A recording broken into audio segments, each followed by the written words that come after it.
Let's reminisce. Taylor. Joey. Taylor Zakhar Perez. Joey King. Look at us. We're doing actors on actors. Did you ever think this would happen?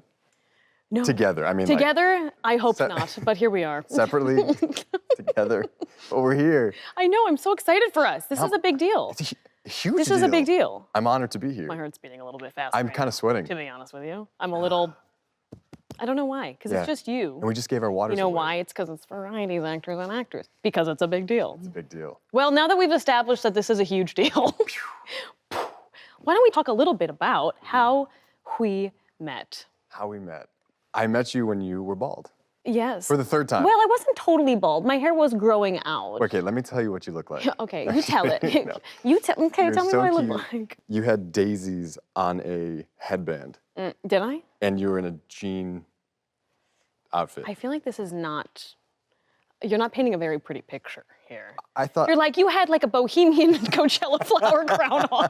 You know you did. I mean, I vividly remember it. Yes, we met at a studio during our test for Kissing Booth 2. Yeah, so we met on the Kissing Booth 2 and 3. 2 and 3. And we met while doing a screen test, which you were fabulous in. Was I? Yes, you were. And you ultimately got cast as Marco because of that. Because of you. But no, because of me and Vince, and everyone was obsessed with you because you're just Get out of here. so charming and gorgeous and all around wonderful to be around. And I was very nervous. it showed. Wait, take it back. No. Then we went straight into dance lessons. Yeah, Guitar lessons. Something that if you don't really know much about the Kissing Booth 2 and 3 movies, Taylor and I have some pretty elaborate dance numbers in those movies. And so we kind of really got to know each other while doing dance rehearsals for those movies. And 2 then weeks before we left. I remember you asked me a question. I'm jumping forward a little bit, but I remember you asked me a question, like kind of in the middle of filming Kissing Booth. And you were like, I don't know, like, I just wanted to ask you, do you like normally like stay friends with people that you work with, or do you kind of like be really close to them on set and then you just don't talk to them very much afterwards? And it was valid question. It was a really sweet question because I felt like the subtext was like, are we gonna be friends? I mean, that was this? the subtext completely. The subtext was, are we gonna be friends? Strong. And I told you, I was like, it depends. It does depend. It does depend, but we were together, we had rehearsals and then went to South Africa for 5 months together. Yeah. And on our way to South Africa, I love we this story. stopped in... I love this story. We had a layover. I won't name the country. And you wouldn't go out with me for the 7-hour layover because we were all kind of scared to not make our flight back. So yeah, we had a long layover, but it was in the middle of the night, so we couldn't even explore. But we were in parts of the world where, you'll see where I'm getting at with this, but on our layover, I was on my period and I needed a tampon. And I was trying to find one in this airport, and I asked some airport employees, and they pointed me in the direction of USB chargers for phones. You know, there was no tampon. The white brick with the cord out of it? Yeah, they were like, I showed them a picture of a tampon because there was a language barrier. I was like, I need one of these, please. And they were like, oh, right this way. And they took me to the electronics store. And they gave us the brick and we're like, that's not what we're looking for, but so then so much. Taylor took it upon himself to ask around the entire airport and find And we sourced one. a tampon. And then I knew, I was like, we're gonna be really good friends. Wait. We're gonna be great friends. Or how about when I went to the bathroom and there's toilets and then there's kind of just a hole. Yep. And you kind of was like, I was like, this is what leg day is for. Yes, and I didn't know that toilets were actually an option. And so I went into one of them and there's just a hole in the ground. You're like, okay, well, there's a first for everything. Yeah. And then I see a guy walk out of the bathroom, like clearly a toilet is there, and I was... Yeah, but it's a little bit easier for you, don't you think, to go to the bathroom in a hole in the floor? Yes. Rather than me. It's true. It was a little, took some maneuvering, it was all holding porcelain. onto the walls, things. Marble and porcelain, and you're just slipping I everywhere. have some really strong quads. Really, really strong. So I've been told. So you've been told. So Joey, after our 5 months in South Africa, we went our separate ways. We went our separate ways. No, we became such great friends. I know. I was so lucky getting onto that set because the first Kissing Booth was such a success and you had such a wonderful cast of South African actors that you had spent, how long were you there the first time? 2-3 months? 2-3 months, yeah. And then we got 5 months with them and we all just bonded because everyone was so grateful to be working. Yeah. And that was a wonderful set to step onto because this was my first major project that I was doing with an incredible #1 on the call sheet that, I mean, I'm gonna say it, like I think you lead a set in a way that makes everybody feel comfortable and you raise the energy levels and people want to come to work. And for me, like you were like my intensive on how to lead a set, on how to be on set. And I mean, still today, like I'm like getting hot talking, warm talking about this right now. I don't know why I'm like embarrassed. But like seriously, like you like become a sister to me, but like also you're a role model and a mentor to me on like how I want to be. It's great. And I take it with me on every set I go to, and Very you. sweet. It sounds like corny, but you totally inspired me to be, you know, to be like you on a set. That is so sweet of you to say. You're actually being nice to me for once. Is it because there's cameras around? Did I say all that right? That you told me to write. Yeah, I told you to write that Yeah. down last night. You said it pretty much word for word. Just a little tweak here. I added some spice Let's to take it. that back again. Yeah, can we take that But I really appreciate it because, you know, I know that like I have been the lead of a couple things before, and like the role of being the lead, not just in the particular thing, but also on a set. It can be really important. You know, I've worked with people who are the leads who maybe aren't as Joey King-like. kind, maybe, or kind, or just lead with, you know, they don't lead with grace. And, you know, I think I've learned from both positive and negative experiences of different kinds of people leading the projects I've been on like what kind of person I hope to be if I'm in the position of being a lead. But I have to say, it's not like this, like, you know, performance of any kind to try to be this like kind, like person on set. It's just when I'm working on something I'm really excited about and I have really lovely people like yourself around me, it's just easy to be, I mean, it's always easier to be nice than to be Yeah. an a-hole for PBS. Yeah.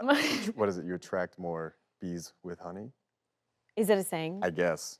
Should we just speak in idioms the whole interview? I'd like that. I'm not prepared. But that is like so sweet of you to say. It makes me, like I'm trying to be a big girl and take the compliment. But Take the it's compliment. very difficult to sit here and say, thank you. It will just take I'm crawling take inside of my thank you. skin. I know. I was with the crawling saying it compliment. because it's just like saying it out loud to someone that you care so much about and respect. You're like, okay, like I'm sweating. Also, you and I don't talk about serious things ever. No, we don't. so- We're like always just joking. Always just joking. It's just joking all the time. But Well, oh, you, no, please. Us. us together at the 1, 2. So So, you- It's like Cat and Garth from SNL. God, it's the best. Okay, so but you started acting when you were 4. yeah, I did. You meanly corrected me the other day when I said, when you were 5, right? And I was like, 4, do your research. When did you start acting, Taylor? Acting a fool, I was pretty young. How long have you been acting? Like, I've lived in Los Angeles for 14 years. yeah. I feel like I started acting when I was in 8th grade. Mm-hmm. But it was one of those things where it was like either you're doing sports because you're gonna get a scholarship Right. to go to college, or you're gonna do acting. Something creative. Creative. Yeah. And my dad was like, cool, you could do theater, that's great, but how you're getting to college is you're getting a swimming scholarship. You're like, and I did, which was, you know, great. And then I forewent that because I was like, I don't want to swim ever again. And after moving here, you know, just like a leap of faith. What made you know you wanted to be an actor, and then what made you fall in love with it when you started acting? I want to say Saturday Night Live lit my fuse because my sibling, I grew up with 7 siblings, and we would watch it like as kids. Like we would watch Chris Farley, Dana Carvey, Maya Rudolph, Tina Fey, just like the greats. And we would reenact it the next day. Like on Sunday morning after breakfast, we were doing SNL skits. And so that was like, I think my foray into the creative brain with my siblings. Yeah. And I mean, because when you're a kid, like you play like house, or you play, I don't know, cops and robbers or whatever. And for us, it was like SNL stuff. That's so cute. And so that really, I think that was like the first thing that was like, oh, this is really fun. That makes sense to me because someone who's like seen you act and has also worked with you, I think that you have a knack and like an innate joy for like comedy, and you have got such good comedic timing. And I was actually going to ask you, because of what you just mentioned with your siblings, you come from a very large family. And of course I know, but for the viewer, what birth order, where do you fall in your siblings in terms of birth order? Number 6 of 8. So you were close to being the youngest. It's weird though, because my family is in pods. So the oldest three, a middle two, and then a youngest three. And so I always was raised to be an oldest for my younger two siblings, but then I was still a youngest for my older siblings. And my sister Christy, who passed away last year, was 44. So she was 12 years older than me. And so she was like gone. Yeah. Like, as you get older, like they leave, they go to college and do their own thing. And so you are, like I was the oldest. First of all, I just wanted to say that I'm so sorry about your sister passing last year. She was so amazing and such a bright light, seemingly. I didn't get to really know her, but She loved you. she was so funny. She was so funny and just was always like, how's Joey? She just seems like the best. And it's weird because every time I would talk about you and I would go visit her, like you guys had very similar qualities. Yeah. And just like loving, caring, always accepting. And I mean, she was the glue that kept our family together and made sure we all were going on trips together and the kids were involved. And I think it was really hard. No, it was really hard doing Red, White, and now I'm gonna start crying. Doing Red, White and knowing that it came out 2 months later and she didn't get to see it. Like our cover of GQ came out in June and then the film came out in August, and it was really hard. And my director, Matthew Lopez, he was like, hey, do you mind if I put like For Christy at the end of the film? And that just like blew my mind that somebody was so thoughtful to think of my family in our time of need and mourning. And like we're coming up on a year right now, and it's just, it's tough. It's like tough in the creative world, because I think people throw themselves into projects to forget or to soothe themselves or something, to distract. And I was like, I can't do that. Like I need to be with my family. Like I've been with my family this past I think that's the year. right way. I think the hard thing about our industry too, and just like our country in general, is like work, work, work, work, work. Like the more you work, the better. And so I think that sometimes people forget that, you know, tending to your real life as well as the life that we have as people who are in the industry is just as important, if not, I mean, it's the most important. Yeah. It's the most important thing. And You've taught me that. well, Like you're so grounded with your family. Your mom, I could text your mom, call your mom, FaceTime your mom. She'd answer. She'd be there for me. If I call you, I'm like, I have a question. She doesn't answer. I'm calling your mom. Like you have such a strong family life. And growing up in Los Angeles and starting when you're 4, you've seen the track record with actors, and you are an anomaly. And like, how do you keep that groundedness? when we're talking about like the trajectory that a lot of child actors have gone down and the tragedy of it, it's really sad because like you said, the statistics aren't great. But like you were saying, I have a really strong family, you know, that just really keeps me very grounded. And I just when you were telling me that stuff earlier, when you were saying those lovely things about me, I feel like when I hear things about that, like about myself, I don't feel like you're talking about me. I feel like it's associated with someone else. So I've never really looked at my career, looked at my accomplishments, and kind of felt that. I always feel like it's happening to someone else, or it's about somebody else. Not in the way that I don't appreciate it or feel how big and beautiful it is, but I don't equate myself with like it giving me a certain like status of any kind, or giving me like a leg up. And you know, I mean, I just like appreciate it for what it is, but I also am like, it's hard for me to like recognize that about myself, that and hard for me to say I'm proud of myself. I always joke around that I'm like, some days I'm like, totally have no confidence, and other days I have like a God complex. Well, I mean, I am a confident-ish person, but like... Well, you told me about Bullet Train. You're like, oh yeah, I'm working with Brad Pitt. I'm like, I know, like... What? Joey, do you not know how big of a deal this is? And you're like... Who is that? I don't even know who Joey King working with Brad Pitt is. Like, that doesn't make sense to me. Like, I don't even know who she is. But also, like, that was me, and that was amazing, and the experience was so fabulous, and I soaked it all in. But I think that, you know, my family keeps me so grounded, and I can't remember who said this, but my friend Phoebe Dinavore, she worked with an actor recently who said something very wise to her, which was, in order to have an extraordinary career, you must prioritize an ordinary life. And I just love that. You know, and I've always felt that way, and that quote kind of just contextualized a feeling that I've always had, which is, you know, it's easy, really, really easy to get distracted by the exciting things that present themselves in our industry, but you also have to know, like, you have to tend to the things that really, really matter and really water them and give attention to them. And so, you know, my family, my husband's family, like all these people that surround my life and that I surround their life, it just feels like this world I want to tend to and I want to be in. So it's very important. Very good at it. You're like such a family person. I mean, they visited you how many times in South Africa, in Romania? I know. I visited you in Romania. Taylor visited me in Romania. We were filming, we were the lucky ones for like 7 months in Romania. 7 months. I was in London. I was in London. so- Well, it was a little jump, skip, and a hop. It was a quick flight. It's like flying to Chicago. Okay, you know? yeah, exactly. You're like, oh my God, I'm coming from LA. I'm like, no, you're not. You're coming from London. But I was so appreciative. I missed you so much, and I was so happy you came. When I showed up, I was like, Joe, you've like, are you okay? Because you've lost a lot of weight.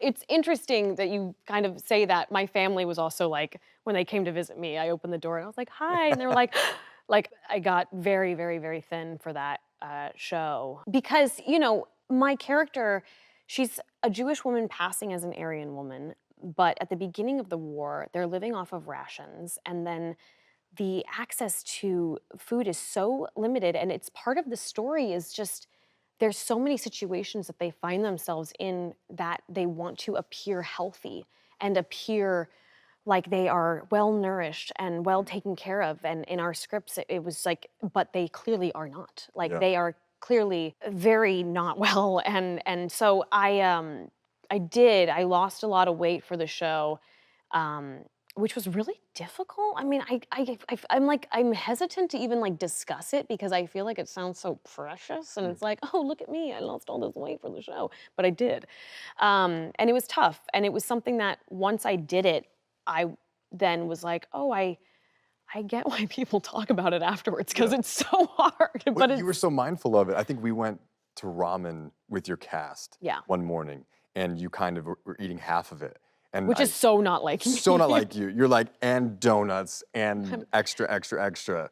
You're so lucky to have such a devoted group of actors. All of us were really trying. We were trying to be as smart and safe about it as possible, but also we were trying to be mindful that, you know, the responsibility we have to this story is so immense. The least we can do is find discomfort where it's necessary, which was, you know, some physical and also the emotional discomfort of filming a show so heavy, which is, again, the least we can do as actors. We're not actually going through the Holocaust. We're portraying a family that is. So at the end of the day, like, yes, we should feel uncomfortable when, you know, doing these scenes that require such heavy emotion. But it's one of my proudest accomplishments. I'm just so like honored that I got to do this, and I got to portray this real life woman, Helena Kurtz, who's just a miraculous human being. And she's a hero. It's like a family of heroes. It's a family of heroes, and who, by the way, didn't see themselves that way, who were just trying to fight for survival, to fight to see each other again, and to keep each other alive. It's just, it's really amazing. Like I'm sitting here and I'm like kind of zooming out right now and looking at this, the fact that we're here, the fact that we're discussing the show, like I'm very, very proud. We should not be here! But we are. People left. We could have left. No, this is our home. And similarly, Mr. Movie, Mr. Movie Man, Mr. Leading Man of a movie. It's hard to zoom out though. It is hard to zoom out, but it's special. Like, I'm sure you find this too, when you're doing press especially, it's hard to slow down and kind of realize the moments that are really big and like soak them in, because it's just like everything you do, it's like get in the car, you get there, mic you up. It's like roll, going so fast. There's not many moments to just be like, wow, like look at the set, the actors on actors set, and all these wonderful people sitting behind these monitors who are here, and we're here for them and they're here for us, and this is so cool. It's amazing. Telling somebody about it the other day, and it just kind of rolled off the tongue like, oh, we have actors and actors on Friday, and they're like, I know. wait, me too. That's really cool. It's so cute. It's so cute. It's so cute. It's so. I was meant to say cool and huge at the same time. I said huge. But I feel like after my sister passed, and then all the double strikes, not being able to promote it, not having. I've never had a premiere, Joey. I know. I went to Bullet Train. I know. When you were in London, because you invited me, and I was filming, and that was incredible. Taylor never had a premiere. No, it's really been. Cry okay. for him. It's really Tiny been okay. violin time. Henry does the best freestyle raps. Well, Come on, do a little for me. no, that's not why. She wants to hear it. not Remember why the we're one? It here. was just like. Ba-ba, ba-da-ba. Your movie that you are a co-lead of, and you do it so beautifully, Red, White, and Royal Blue. Quite enunciated. I really enunciate. Red, White, and Royal Blue.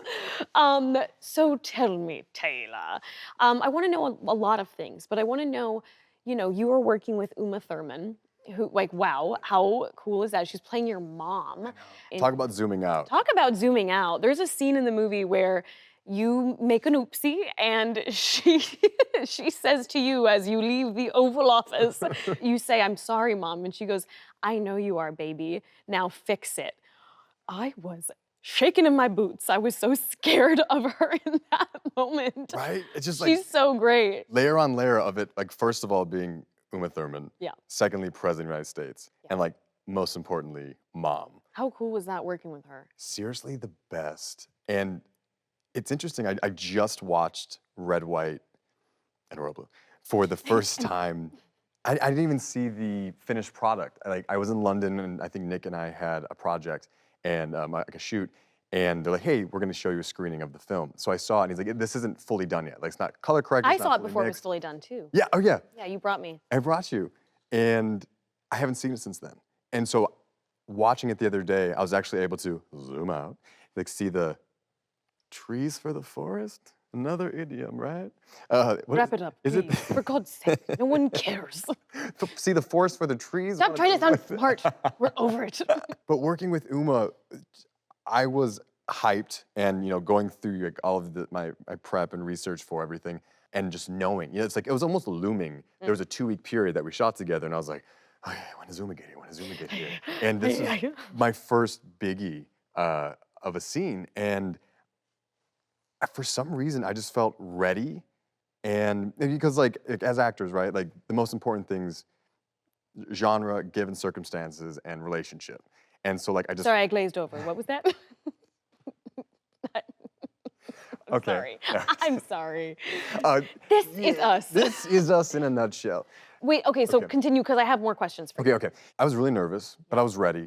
And I just think, like, she's such a powerhouse. Yeah. And she lets you play, and when it's not her coverage and it's on you, she does different things to get different reactions out of you. So I love that. That's so considerate. Yeah, I'm so grateful for it, because I've worked with actors, I know you've worked with actors, where they will not act on your coverage. It's honestly the most heartbreaking thing, because to me, when people do that, I'm like, oh, so you don't love acting. Because No. when it's not my coverage, like, and I want to be there for you, I'm also like having fun in the scene with you. And like, depending if it's like a crying scene where you're like, I gotta reserve a couple of these Yeah, but tears even, for your stuff. yes, of course, that's different. But when it's like, when they're mumbling and it's your coverage, you're like, really? Like, You're I just gave you my all, and now you're not giving me anything. I Like, gave you I gave you everything. my everything. My heart on a platter. Yeah, and it's so rude. I can't date. Oh my God, Henry, I have no idea what you're talking about. You're as thick as it gets. Okay, I just want to talk about the scene in Red, White, and Royal Blue where your character, Alex, and Prince Henry kiss for the first time. You okay? Oh my God, no. Because I rewatched the movie the other day and I was sitting in bed, like kicking my feet and giggling under the covers because I had to rewind that scene about 14 times. Man, I love that scene so much. So steamy, so sexy. Thanks. And Red, White, and Royal Blue is like absolutely getting its flowers, and it deserves it because it's just such an important movie to have rom-coms that are sweet and fun like this for the LGBTQ community. And I want to know what it feels like to have that kind of response from the community. Yes, it's for the LGBTQ plus community. It's for everyone. But it's for everybody. It's for everyone. And I think that was the most remarkable But to have thing. LGBTQ people represented on screen Yeah. in a story that's just so, you Yes. just love to watch it. You love to see You it. love to see it. You Okay, love to I'll see explain the inside joke when we would be on set. Oh, you're gonna explain the inside joke. Well, because if they're watching and they're like, this is annoying. when we would come to set and Joey would have like one line or I'd have one line. Oh yeah. Oh, this She'd is roll yeah, I up was- and be like, You "You love to see it." It's kind of like a day off when you have one It's like a line. day You're off. like, oh Yes. yeah, I just get to kick back and relax today. But it was such a great responsibility, and Nicholas and I both had that weight on our shoulders, and Matthew and Sarah and Greg and everybody involved. But knowing that, like you said, this film is for the community, but it's amazing that it's universal for everybody to watch, which I think is new in queer cinema, because As it should be. It should be for everyone's Yeah. consumption. It should be more normal to see this on screen. growing up, and- I never watched any queer cinema. Did Me you? neither. I just wasn't there. Again, rewatching it the other day and finally being able to remove myself from the equation, like stop judging the acting and judging the continuity or something, whatever, you know, you're just always in your head, and like watching it like a giddy kid and being like, oh my gosh, wow, like what a positive representation of love on screen. And Yeah. that's very new, I think. You were telling me something the other day in terms of those kinds of scenes, like the kiss and like the sexy time scenes about how I just want to talk about this because I think it's so funny because we all feel this way about things that we watch ourselves in, but you hate watching yourselves do those kinds of Yes, scenes. yes. Tell like, me more about my that. shoulder just like starts to slowly raise and tense up when I'm watching myself. It's Stomach- specifically when you're like doing the like make out or like sexy scenes and Yes. stuff like that, right? Yes, or even in other projects I've done where like You're like every time my face appears, like- I'm like, it's like my butt's in it, or like part of like got a great butt. I'll take that. So do you. Oh, thank you. I know. you. No. My sister was there when I was watching it the other day, and commenting, and she's like, "You okay in there?" And I was like, "Yeah, I'm uncomfortable watching myself right now in this. I'm just kind of making comments." Just like making noises. Yeah, I You're was. I was like, "Oh, all right, athlete." okay. Yeah, but I was like, why didn't I just fast forward it? You know? Having that responsibility on your shoulders and what's the response you Yeah. get, right?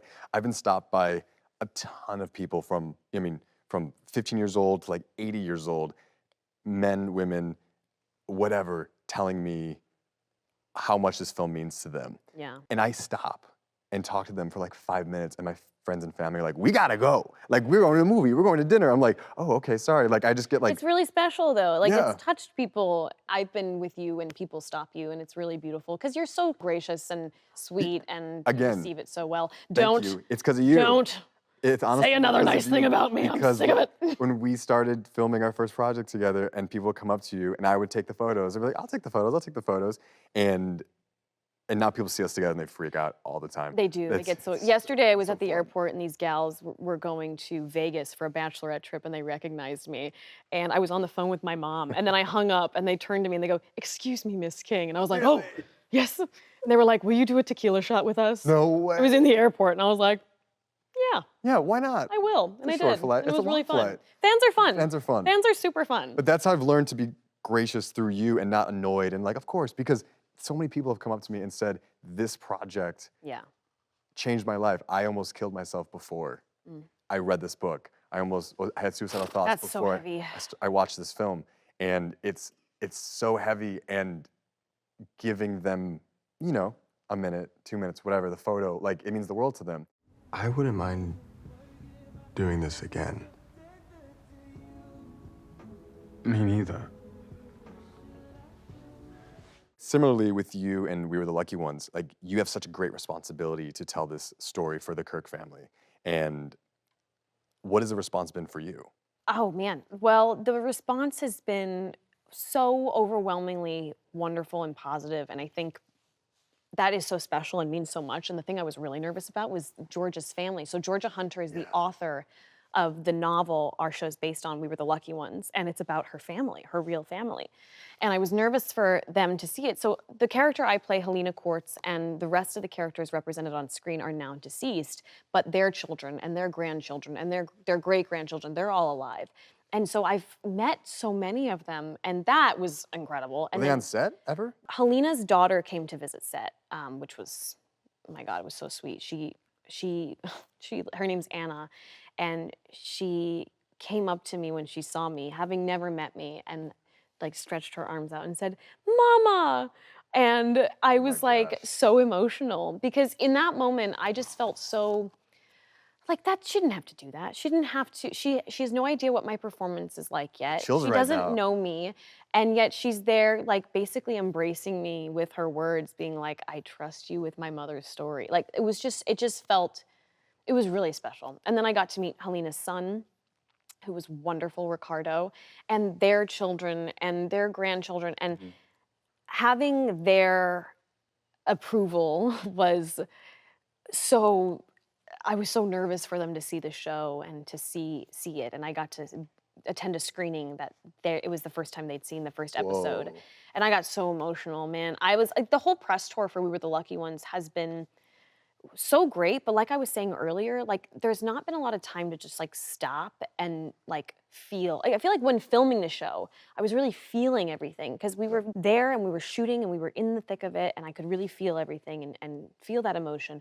But since we've been promoting it, it's been very, I've been really good about locking it up and keeping my emotions together. It's such But a serious but project. the It's- screening with all of them was like a floodgate opened, and I just was like so emotional. I cried, and I was just, it was, I mean, I cried of joy. What a moment to be able to sit there with these wonderful people whose families survived the ultimate tragedy miraculously. They were lucky, so many people in their same predicament who made all the quote right moves. They didn't make it. It's just, it's luck. It's a miracle. And so to sit there with that beautiful bloodline in front of me was incredible. I remember a line, one of your co-stars, Hadass, maybe episode 6, when her daughter has dyed her hair blonde, Yeah. and they put her in a school as a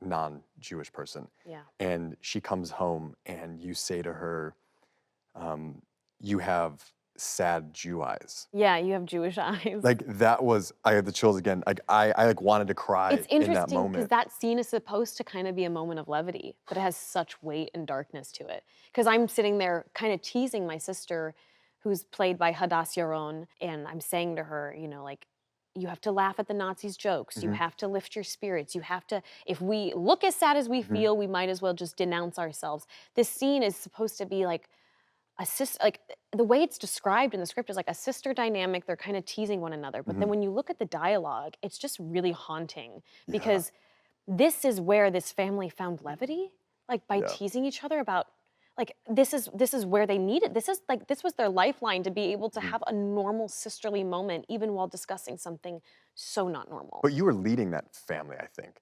With Helena was really quite this like driving force for her family. Like she kind of stepped into this role of orchestrating a lot of the safety of her family. yeah, And it just kind of happened that way. She's very like, she was just on it. And she, was in charge, like kind of made herself in charge of getting people false papers, moving them from place to place so that they could stay comfortable and figuring out a way to orchestrate, figuring out the payments. Like, it's almost like a fantasy version I know. because you were the lucky ones. Yeah. And I know early on when I was like, oh, okay, so like what happens in the end? And you're like, Taylor, the title is We Were the Lucky Ones. I know. Grandma was like, do you guys survive? And I was like, well, I'm not gonna tell you, but also maybe the title of the show might But don't give have you- attitude with your grandma. I know. And also both of our projects were books, Yes. right? And so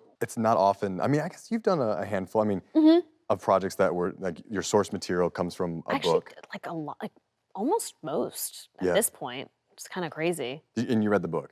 Yes, of course. And like before you signed on for it? I did. I read the book, and it was so, it was so moving. Reality is so much wilder than dreams sometimes, and the fact that this is a true story, that's everything about this show. It's true. There's a lot of fictional material about this time in history, and, not to say that that's bad. It's actually like there's been some incredible pieces based on fiction to depict the horrors of this time in history. But when something is actually true, it hits home in such a way that like you can't even really grasp or describe. Survival is fighting. It's fighting. Wielding a gun is not the only way to fight back. Do you remember who said that to me? We are switching gears to a much lighter topic now. And we're gonna play a little game, Taylor. We're gonna play a game where we read each other some previous dialogue of ours and see if we can remember where it's from. So I'm gonna let you start. And let me start. All right. This is great. Like that lizard gif. I like. All right. We are going to need slushies, churros, and an assload of quarters. That is me from the kissing booth, and I'm saying that to Joel when we see your score for the DD MVP. MVP score for Yep. the dance machine has surpassed our high score. We are ready to gear up and Winner. Look at me. We are going to need slushies, churros, and an assload of quarters. when you're not sure where you stand, sometimes a leap of faith is the only move you can make. I feel like Clifton Collins Jr. says that to me on Red, White, and Royal Blue. Oh, that's cute. It's actually my line again. It's your VO. It's my VO, Yes. and I'm staring at a picture of Audrey Hepburn, I believe. And I actually, you know, little inside secret, I hate my reading of that line to this day. I think it's so corny the way I say it. Anyway, moving on. Didn't you do a lot of voiceover in the closet, like over In the closet. in the closet over In the closet? over COVID, right? I did a lot of voiceover in the closet, Yeah. yeah. All right. Surrounded by the spiders in my jackets. Yes, I'm like, I remember you telling me spider! Tell me. that. Maybe I can do it better than I did it. Oh, it's your line. Okay. Spoiler alert, it's his line. Damn it. Do we both hate the way we've said some of these things? Yeah. Do you ever do that? You ever like watch something? I don't know why. I Wait, looked you at the just camera. went Jennifer Coolidge voice Do you ever right there. do that? Do you ever do that where you watch something back of Yes, and you're just all the like, time. I mean, I don't do it all the time because I like try to lose myself in stuff that I'm watching that I've done, but I'm like, you should have really just said that way different. You're Yes. so annoying. You're so annoying. You're so, I've heard you say that about something. Myself. Yeah. All right. About what? About who? About yourself. You can't really hold on to someone Oh. because the tighter you hold on to them, the more they want to slip away. All you can do is love them and make sure they know that you're never going to slip away. The man spread's really helping this. Who said that? Who said that? I believe it was you on the beach. It was on the beach. It was on the beach. I don't know. It was you trying to get me to break up with Noah. It was, and it didn't work. It didn't work. Spoiler alert if anybody has. Yeah, if anyone hasn't seen it those- yet, You can't really hold on to someone because the tighter you hold on to them, the more they want to slip away. I couldn't help but think of one thing. That all this happened just because of a, well, you know. End of Kissing Booth 3. You? Riding down the coast? Are you joking? Of course. Well, I wasn't sure if it was end of 2 or end of 3. Climax. Okay, no, so number 2, actually, wait. I'm not so sure myself now. Are you kidding? Are you kidding me? I think it was It is number- 3. It's 3, okay. Oh, So it's thank number, you. oh, you're welcome. thank Yeah, you. sorry, that was my bad. I thought maybe, I was gonna say I thought ended wrong. 2, I You thought just- wrong. I thought number 2 I said kissing booth, but then I got self-conscious after I criticized you. But it's funny when I think about it. Because all this happened just because of a kissing booth. I think we have a very Sandra Bullock, Ryan Reynolds vibe together, comedically. You think so highly of yourself, proposal-wise. don't you? You know what? I'm a god in this movie. God complex Oh, activated. Yeah, we could be Julia Roberts and who else? What's it? You think so highly of me now. George Clooney moments. I don't. I would like to. No, wait, hold on. Keanu Reeves and Sandra Bullock in Speed. You haven't seen it. I haven't seen it. I gotta go. I'm so sorry. He's just outing me. Okay, I'm done talking over you. Go ahead. It's okay. Keep going. I really love it. I would, oh, and I, I would love to see you and I in a comedy again. I like doing comedy with you. I kind of want to see you for some reason. I don't know why this is like funny to me. Like play like someone like, you know, the character Stefan that Bill Hader does on SNL? Like, it's so not you. I want to see you do something like that, and I somehow want to find a place in that. Like, that would be so funny. Stefan. Like the hair. Oh like- my gosh. Never. No. Wait, no, why? He It'd just be does it so fun. perfectly. I know, but not him, but like a character like that. I would also like to do something crazy dark Okay. together. I love how different our vibes are on this answer right now. Perhaps Actor on Actors Part 2? Part 2. Because we could just keep They've done that going. before. Like my sweat's dry already, I think. It's. I'm just getting started. What do you want to do next? I don't know. That's a good question. I feel like whenever people ask me that, I never have I don't have this like big plan for what I want to do in my career in terms of like, I have goals that I want to accomplish, but I think that I just hope to have longevity. So like I hope to accomplish those goals slowly over time and just hopefully keep making choices that whether they're perfect or imperfect, that I just get to keep doing what I love. What about you? What do you want to do next? Spoken like a true politician.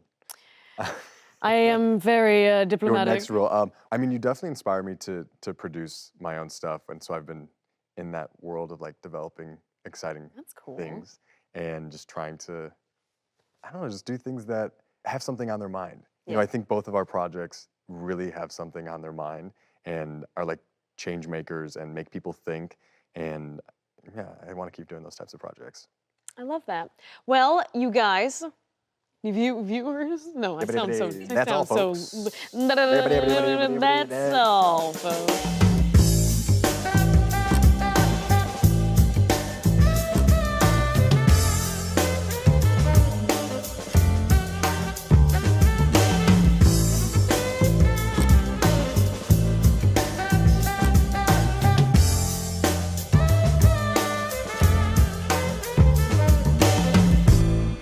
Ridiculous. This is getting in there. That's it. Good.